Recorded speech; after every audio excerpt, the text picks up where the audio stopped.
and welcome to today's webinar on Nichols College, hosted by MSM. And I would like to welcome everyone who are attending this webinar. And MSM is very excited to partner with Nichols College, and we want all our MSM agents, our managers, to get a glimpse of what Nichols has to offer and how it's going to benefit the students, how Nichols' experience is way different than any other college. And we have got so many, I've discussed so many times with Emily and the team.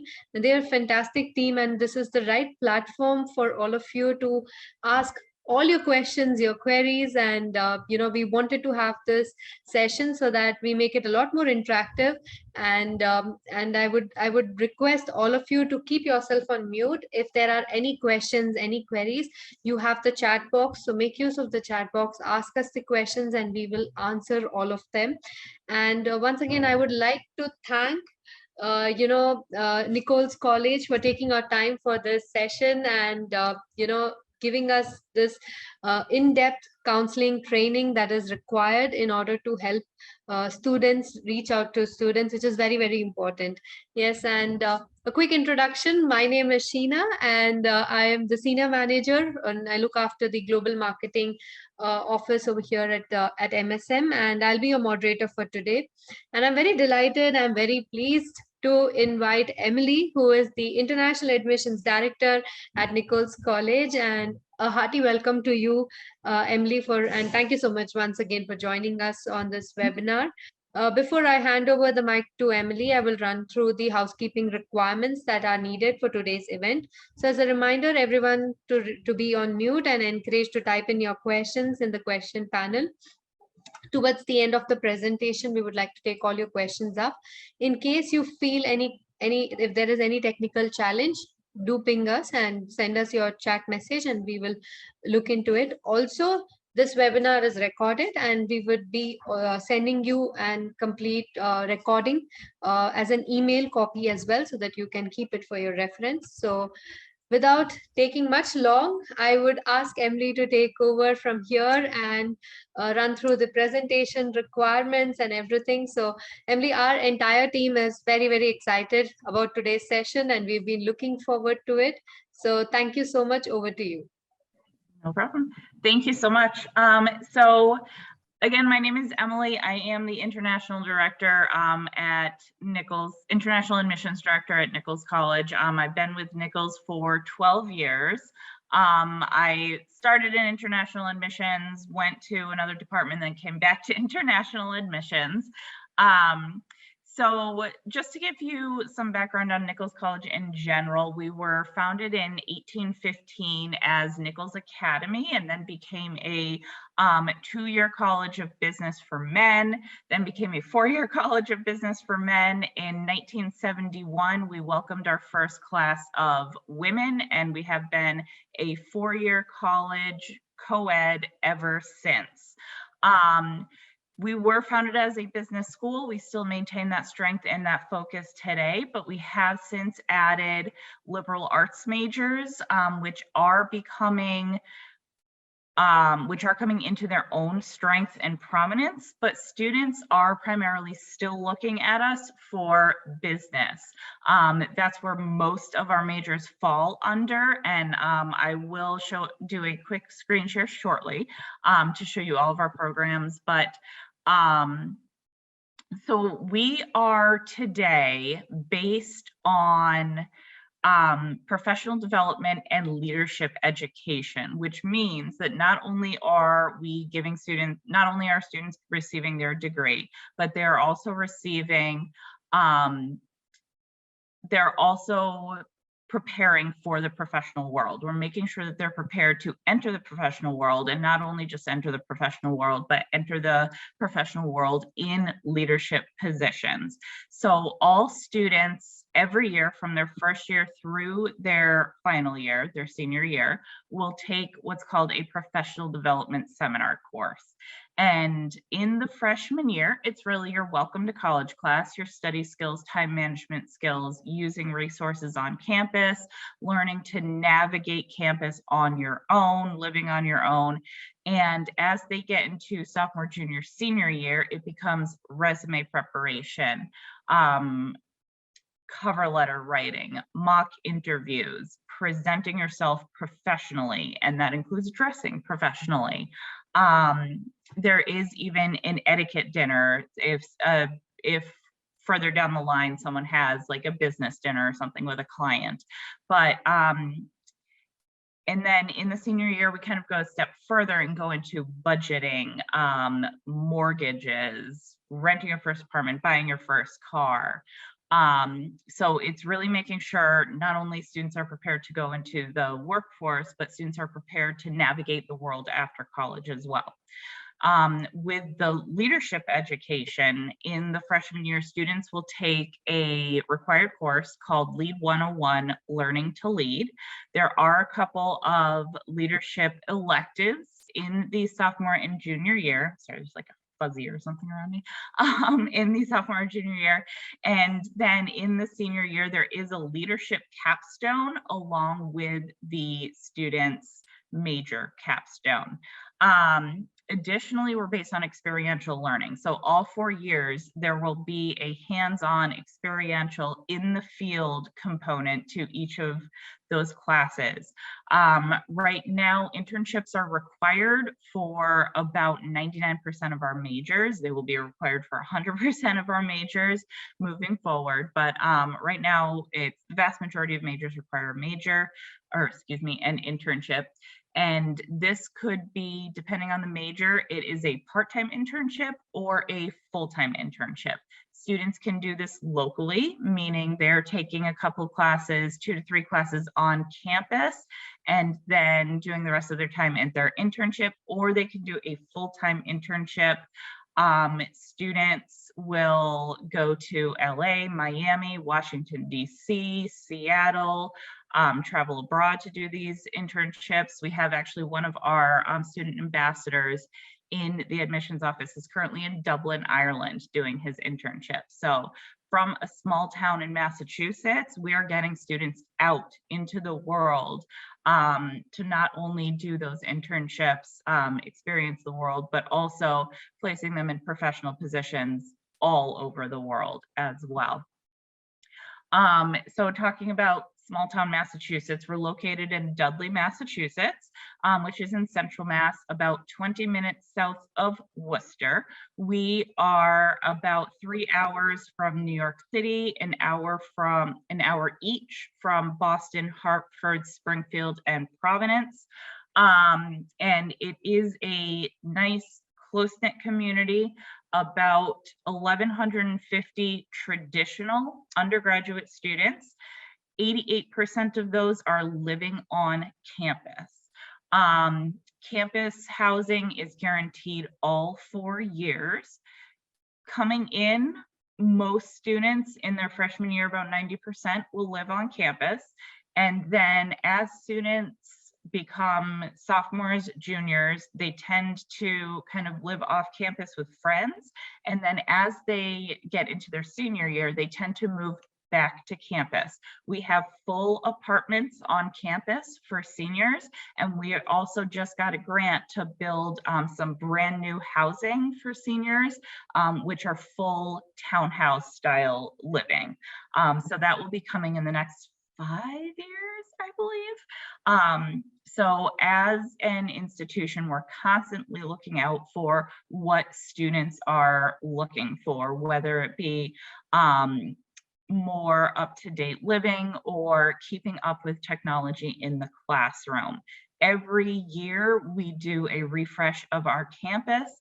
One of our academic buildings was just built, just opened in 2016, and is state of the art, both environmentally and technologically. Our student center just opened in 2012. Our new student center opened in 2012, and we just completed a multi-million-dollar update to our athletic center back in 2018.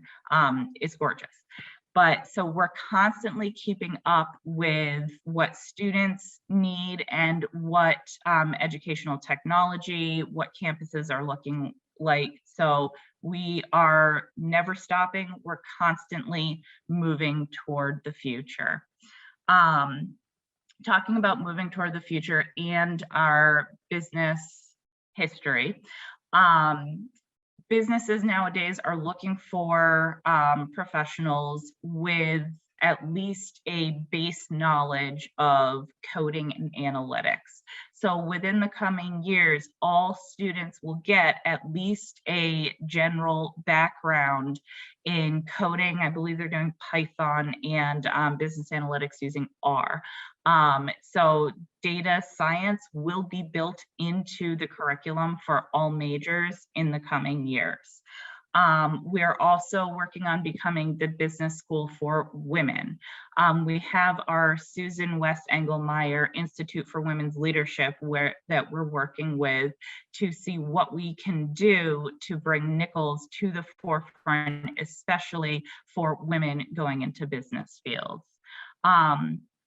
So I do want to share my screen very quickly, just to give you a glimpse of our undergraduate programs.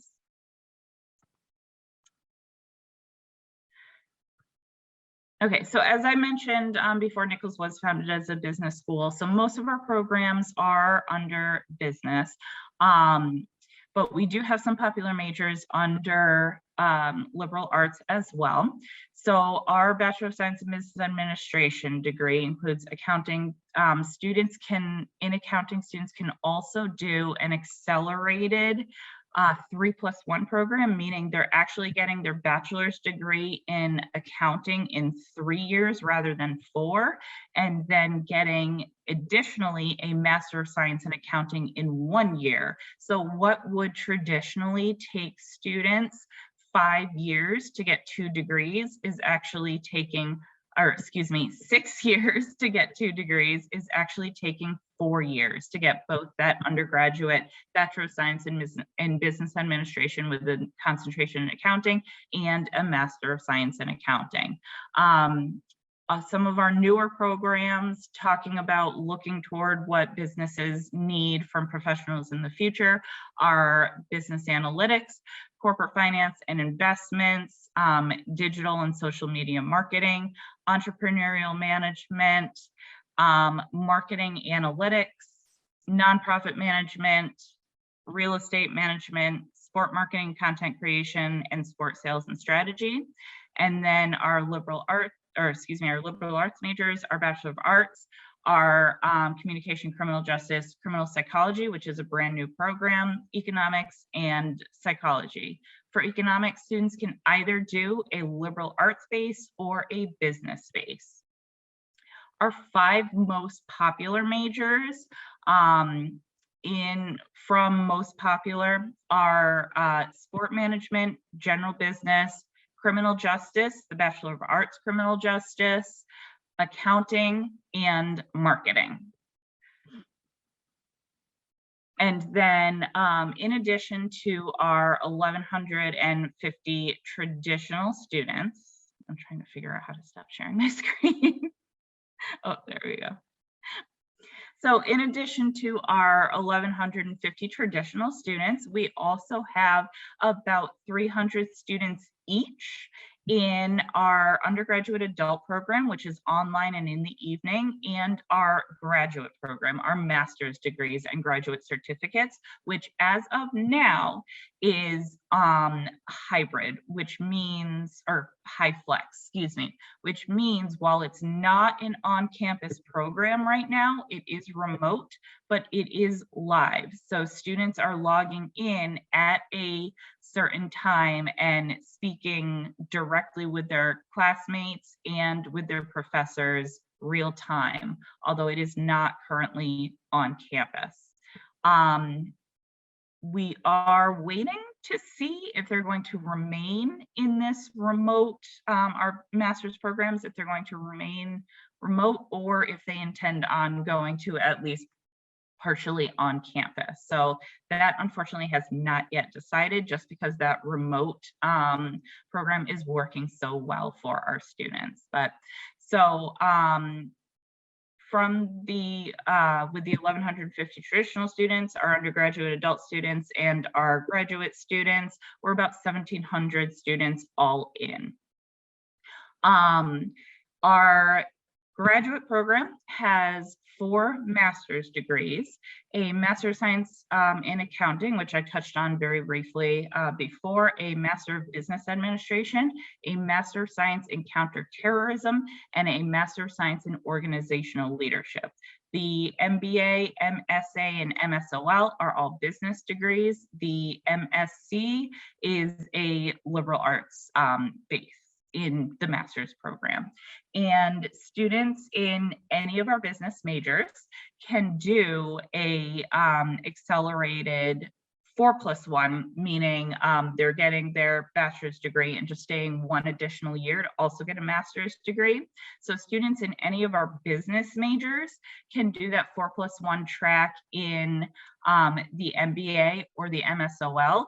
Students in accounting and finance can do the 4+1 track or the 3+1 track in the MSA, and students in criminal justice management, criminal psychology, psychology, or criminal justice can do a 4+1 accelerated track in the MSc. For students looking to apply to Nichols at the graduate level, at the undergraduate level, we are on rolling admission, which means we don't have a deadline. So students can submit an application as soon as they feel they have an application packet ready to go.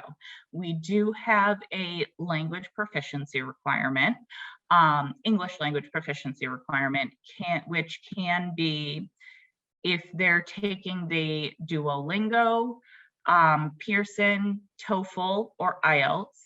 The TOEFL minimum is a 72, IELTS minimum is a 6, Duolingo minimum is a 95, and I sincerely apologize, I forget the Pearson minimum, but I think I've only seen actually 1 student submit a Pearson test in like the last 3 years. So most students are doing TOEFL, IELTS, or Duolingo is actually taking over as the most popular English language test lately. If a student's primary language of instruction at their secondary school was English, we can waive that as well. Or if a student does an interview with me and they show English proficiency through there, we can take that as the proficiency requirement as well. We do need a full transcript from the student's high school or secondary school rather. And then before they actually, if they choose to attend Nichols, before they actually arrive on campus, we will need a final official translated secondary school transcript, which shows the date that they either graduated or completed secondary school. So we will need to see their date of completion before they can actually physically arrive on campus. For high school transcripts, secondary school transcripts, as long as it is translated into English, I don't need a third-party evaluation for the secondary school transcript. I can do that in-house. If a student is applying as a transfer student, meaning they have previous university work but have not yet completed their undergraduate degree, or they're applying to the graduate program, we will need a third-party evaluation before we can officially accept the student. We use WES, World Education Services, as our third-party evaluator at this moment, although we are looking at additional companies. Unfortunately, we do not have a person on our staff who can act as the university transcript evaluator. So that's why this has to go through a third-party evaluator. But again, this is only a university transcript. If a student is coming straight from a secondary institution, straight from a high school, we do not need that third-party evaluation. We do require at least 1 academic letter of recommendation and an essay or personal statement. This is simply our chance to get to know the student beyond those grades, scores, and whatever else is on the application. And then the application, we accept both our Nichols College application as well as the common application. We have no preference. It is 100% up to the student. If the student is applying to multiple institutions in the US, most of them will submit the common application just because it's a lot easier. It's one application, shoot it off to as many different schools as they're applying to. Tuition. We have not yet set our tuition or packaging strategy for the 22-23 year yet, but for the 21-22 academic year, we are $36,250 tuition. And then there is a comprehensive fee of $1,200. This is basically our student activities fee. This allows every amazing thing that we have going on campus to happen. If a student wants to participate in NCAA athletics, in club sports, in intramurals, in our music clubs, an art club, a special interest club, an academic club, that's where that fee goes into. And then additionally, a student living on campus is $13,950, and this is both room and board. So this includes housing on campus as well as an unlimited meal plan. So our meal plan works, a student just walks in, swipes their card, they can stay as long as they'd like in the dining hall, eat as much as they'd like in the dining hall, and they can swipe as many times a day as they'd like in the dining hall. We do have some alternative eateries on campus as well, that like a burger place, a coffee place. I think there's one coming for smoothies, and in the bookstore where a certain time of day, they'll actually open those alternative dinings for the meal swipe. But when a student gets a meal plan, they also get something called Bison Bucks, which basically is used as a debit card, but you can't withdraw cash from it. You can always add money to it though.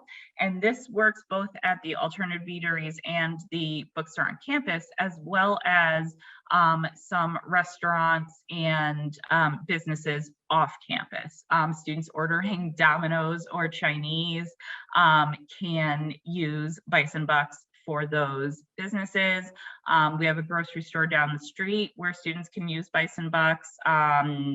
There's a deli. There's probably in their senior year, there's a liquor store that takes Bison Bucks as well. But so there are, we are engaging the community around us to be able to get students out there as well. And then for our master's degree programs, it is simply a cost per credit, and it depends on the program.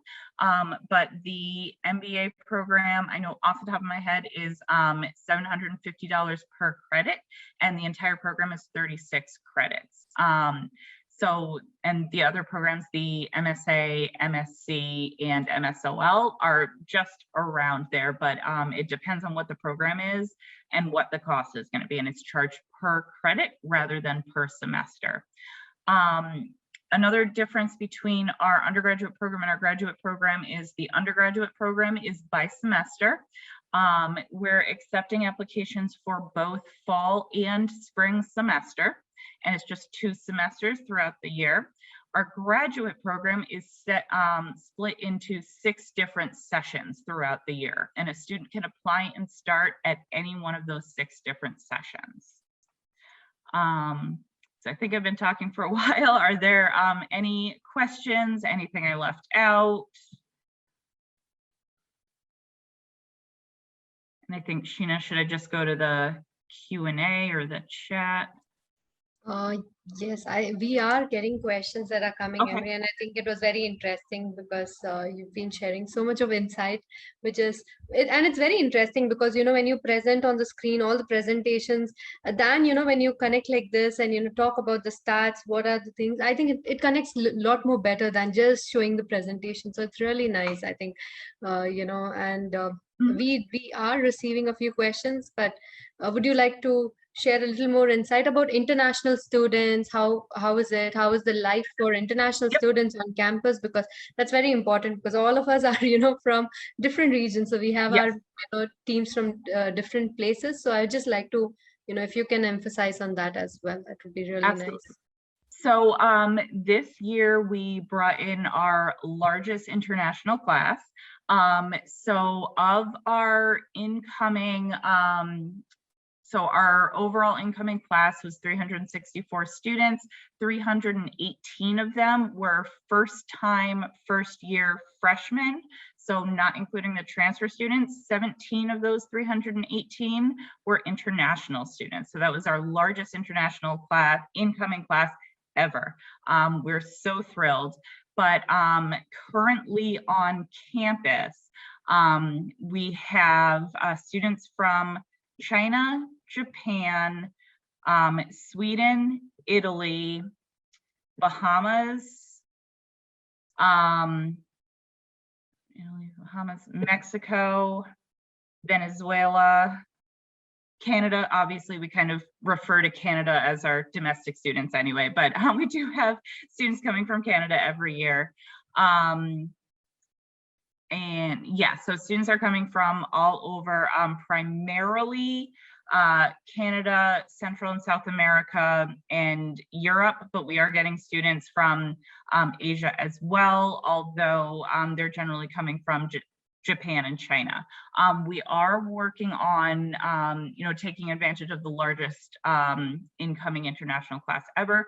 We are taking advantage and doing a specific international video that showcases students outside of Canada, because we do have a few videos on our website, but they're all students from Canada. So we do want to showcase, our tennis player coming from Mexico, and our basketball player coming from Japan, and the student from Sweden who came to us specifically for our digital and social media marketing program. So we are working on showcasing those outside of Canada as well.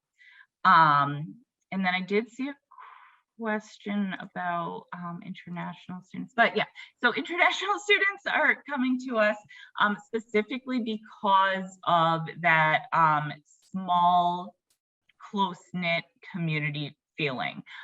So they do want that feeling of, that home away from home, with the ability to get out into Worcester, into Boston, into New York City, but still come back to that feeling of home. It's a 250-acre campus. We do have a golf course on campus as well, and it is $5 for students to play golf. But yeah, so students are coming to us, specifically for our focus on professional development, leadership, and that close-knit community.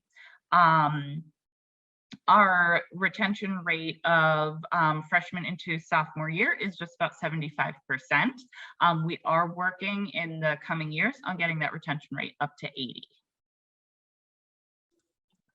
That's really nice. I mean, that's really good, that we're working on the retention rate because yes, students, once they get into the college, they obviously want to see, beyond that, how things are moving for them, graduation rates. These are very, very important for all students, and Yeah. that's nice. So we have a couple of questions that I have seen in the chat box, as well as in the Q&A tab. So we have a question, does the university offer any scholarship? There is a question around this. So Yep. So we do offer scholarships. So unfortunately, international students cannot apply for need-based financial aid, but we do have academic scholarships available. Unfortunately, talking about being a little behind the curve. We have not yet set our packaging strategy for the 22-23 year, but students in our full-time undergraduate programs, there is no separate application for an academic scholarship. As we are going through a student's application, not only are we reviewing them for acceptance into Nichols, we're also reviewing them for an academic scholarship. And if a student is coming in like as an esports player, there may be additional money, or you know, we try to work with students to get as close to their budget as possible. But with that being said, international students can expect to pay between about $20,000 and $30,000, depending on their assets, depending on their budget each year, and that's broken up by semester. So we do have academic scholarships. Unfortunately, they are limited for international students, and we do require a proof of finances. So we do have a question around regarding the English language proficiency. So, you know, it says that the college would require individual scores or just the overall scores when you had mentioned 72 in TOEFL, Yep. you know, so that overall score is met, that's fine, or does, I think it's regarding reading, writing, listening, and speaking specifically that you require. Yep, as long as the overall score is met, that's fine. With that being said, if I see something where I kind of have a question, I may request an interview, or may want to talk to the student via like a Zoom or WhatsApp or something, just to make sure. But in general, it is, as long as they meet the overall minimum score, that's fine. Right. Do we require a WS evaluation for the master's program? I think you already answered that. Yes, we do require. But for the UG program, I think like how Emily had mentioned to all of you, we do not require a WS for the undergraduate programs. So I think you can start sending it. Yep, as long as the student is coming straight from secondary school. If they have any university work after secondary school, we will need that evaluation, but coming straight from secondary school, they do not need it. All right. There's another question regarding, that's quite an interesting question about the weather conditions, weather patterns in Massachusetts. How's the location, and you know, how's Dudley as a place? In fact, even I wanted to ask this question for a very long time. How is Dudley? Because we've heard about Boston, Worcester, all these cities. So how is Dudley? That's something I just wanted to ask too. Yep, so Dudley is a small town, and if you picture like those New England movies with the brick and the foliage, that's exactly what you're getting. That's exactly what Dudley is. It is a small town, but again, we do have immediate access to the bigger cities. In terms of weather, we have a saying in New England: if you don't like the weather, wait 5 minutes. But we, in New England, in Massachusetts, you will experience all 4 seasons, and you will experience all 4 seasons in a matter of 20 minutes, sometimes. But yes, throughout the year, you will experience all 4 seasons. In the fall, it is absolutely gorgeous. You know, the trees have started changing right now. And then in the spring, it's really nice as well. In the winter, it does get a little cold. And we do definitely get snow as well. A lot of snow sometimes. It really depends on the year. And then summers, if a student stays for a summer, we had a really, really hot summer this year. So it did get up to high 90 degrees Fahrenheit. But in general, you know, fall is my absolute favorite season. We're just getting into what I call sweater weather, where you can just walk around with just a light sweater and it's absolutely gorgeous. Unfortunately, it has been raining this past week, but yeah, I mean, so weather in New England, you will experience all 4 seasons, sometimes in the same day. All right, that's so good to know, Emily. It's so nice that, you know, unpredictable, you know, can't predict, right? So that's really nice. And As Yeah. international students, they'll experience something for the very first time then. Yeah. Exactly. And it's so funny, the first snowfall of every year, you have the students from Florida, Texas, Southern California, even sometimes Georgia, who have never experienced snow before. So that first snowfall, they're out in the middle of the night, just like screaming with joy, building snowmen, because it's so new for them. And it's so funny to see the students who were born and raised in New England in the Midwest just go, oh, this again. Right. So we have another question, Emily, which is around, does the college require any initial deposit as an I-20 deposit? Yes. What is the amount? Yep. For international students, the amount is $1,000. And this gets credited toward the student's first semester. So it is $1,000 deposit, but that comes off of the first semester bill. So it's not an additional $1,000, it gets credited to the student. And this allows us to furnish the I-20 so the student can get their F1 visa. So correct me if I'm wrong, Emily, it's $1,000 is what they need to mention, but this is adjusted in the tuition fee, right? That goes in their tuition fee deposit as well. Yep. And just in case the visa does not get through, because international students do, it is fully refundable. Yes. If the student is unable to attend because of visa issues, that $1,000 is fully refunded back to the student. All right. Also, there's another question. Does college have options for assistantship for students? So are you talking about internships? Opportunities to work and, it could be graduate assistantship. Okay.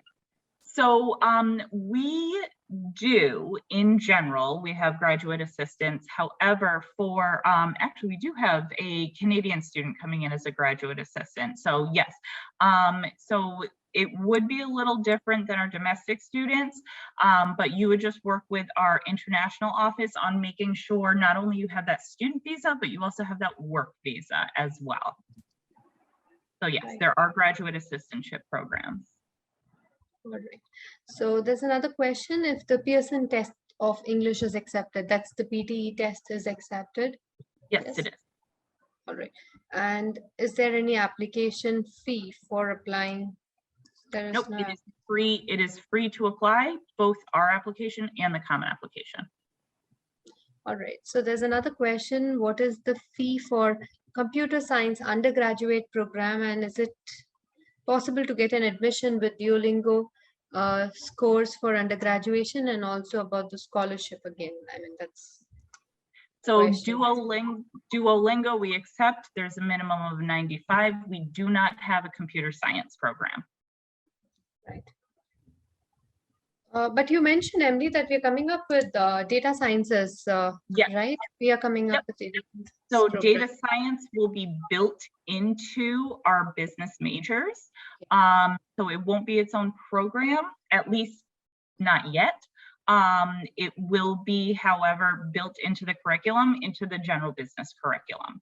And we are working on a robotics program through our Center for Intelligent Process Automation. So that is a couple years down the line, but we are working on it. Okay. There's another question. If the student has passed second year in Bachelors of Business, can he get transferred into the third year? So I think transfer students are accepted. I think that's the question. We do accept transfer students. Again, transfer students do need to go through that third-party evaluator, WES. All right. So the transfer is available for students, whether it's first year, second year, they have the option available, right? Yes. Yep. And it just depends on what that evaluation comes back as, however many credits the student completed and however many are accepted into our program. if a student is a business major at their previous school, they should come in without a problem. But outside of business or liberal arts, they may be losing some credits, but it really depends. Okay. There's another question, Emily, which is around what are the employment opportunities if any of the school can connect students to, I mean, the question is around the employment opportunities, I think, Yep. on campus and obviously after you complete your graduation as well. So after you complete your degree, 6 months after completion, we have a 94% placement rate overall, and which is incredible. We, being a small school, we have a very strong alumni base who are so happy to just dive in and help our graduating seniors, you know, get placed in positions, sometimes in their own companies. So we are very, very well connected with our alumni all over the world. In terms of on-campus employment, while a student is here, as long as they are qualified to work in the US, they can get a job on campus. They do need to be qualified to work in the US though. We have something called federal work study, which are given to domestic students. And there is a 2-week freeze on campus to allow for our students who are granted federal work study to find positions on campus. Once all those students are placed who want to take advantage of it, these students do not need to take advantage of their federal work study. They don't get the money if they don't, but they don't have to take advantage of it. Once all those students are placed, it opens campus wide, and every single department on campus has a need for a work study student, for a student worker. In the admissions office alone, we have 3 students from Canada and 1 student from Sweden working as tour guides, and they're getting paid for that. So yes. Superb. So there's also another question, which is in terms of the admission requirement for bachelors. Is there any, I mean, I just want to, even I would like to elaborate this question a little bit. When it comes to the admission, just not the admission criteria, I want to know even, is there any, you know, thing like, you know, if the student is from the science background, you know, is eligible to apply for the business program. So there are no prerequisites as such. And if they don't have mathematics in the 11th and 12th, will they still be eligible to apply for the programs? That's something that I just want you to highlight also. Yes, absolutely. So students, again, coming from the secondary school level, we're just looking at, we're translating those grades into US grades and coming up with a GPA. So even if they're on like a science track or something, that's totally fine. They can still apply to Nichols College as long as they're in that, like the equivalent of the strong B range. We do have an amazing honors program. Hold on 1 second, there's a spider coming down from my ceiling. Sorry about that. We do have a very strong honors program for students above that kind of B threshold, and we do have a great mentorship program for students a little below. But as long as students are within that 3.0 program, regardless of what their track was in high school, that's totally fine. We do need to see 3 years of a math. But if a student only has like 2 years of it, don't discourage them from applying. We'll take a look at it and really just get to know the student and see if through other means they're still a good fit for Nichols. All right.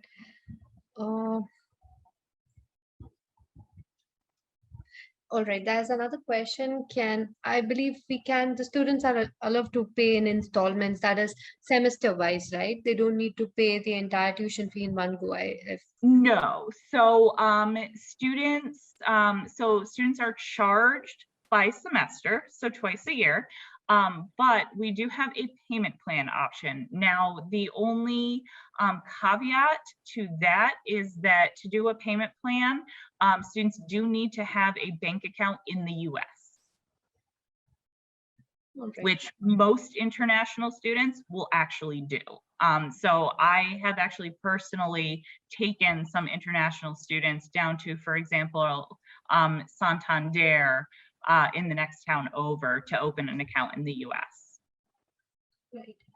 So will students get the I-20 mentioning program if they have completed or studied medium of English in their home country? Will they have the English placement test upon arriving to the college? If yes, then what is the process? Will there be an ESL program if in case they have not taken the English language program Yep. proficiency? So we don't have an ESL program on campus, which is why we require that proof of English proficiency as part of the application process. If a student completed an English proficiency course, we'll take that as the English proficiency, but we need to have that before the student is accepted to Nichols. So part of the acceptance is we need to have that English proficiency. Right. So Emily, there's another question, which is in case the student has extraordinary scores in the SAT, or has an additional profile, which is way beyond an exceptional profile. So would they be given privilege for getting additional scholarship or anything, or? So if a student takes an SAT, we can take that as English proficiency as well. If a student gets a certain score on the SAT only, that may bump them a scholarship level based on what their GPA was. Now, I mentioned very briefly our honors program. If a student is accepted into the honors program, this does come with an additional $1,000 honors program scholarship on top of whatever academic scholarship they receive. This program is by invitation. Last year, our invitations went out to the top about 10% of our accepted pool. I think it was about a 3.85 is what we ended up going out with our honors invitations. Right. So Emily, there's another question. I think if you can just elaborate the complete fee, which is going to be as an international student, the tuition, living, any hidden fees that they need to be prepared with. I think that's another question that's come. Yep. So for this year, the cost, tuition fees, living on campus, the only thing that's not included in this is health insurance. But so the full cost of attendance for this current year is $52,700 and $51,700. Let me actually bring it up so I don't sound like an idiot here. Sorry.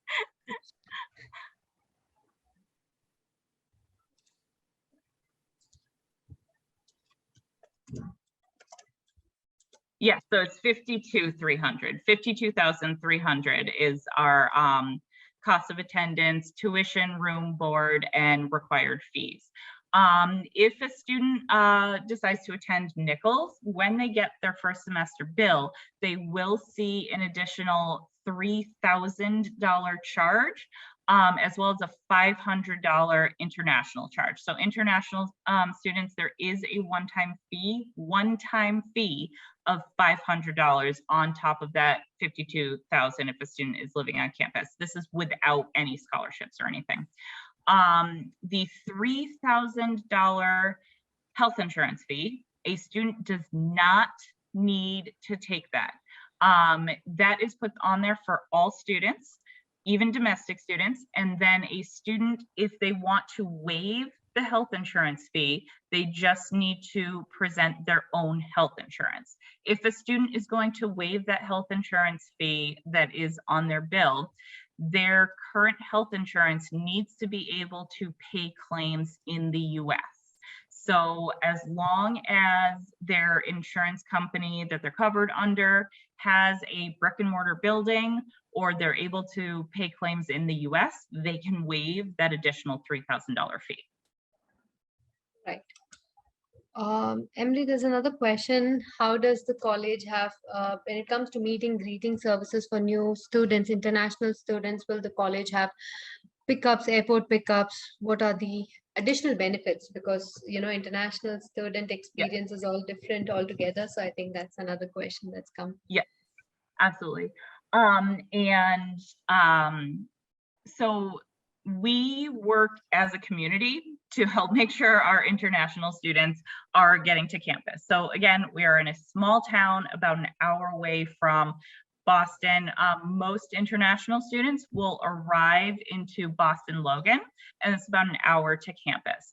So if a student feels comfortable on their own, they can absolutely take the commuter rail directly from Boston Logan to Union Station in Worcester, and then it's about a 20-minute Uber onto campus if they're comfortable doing that.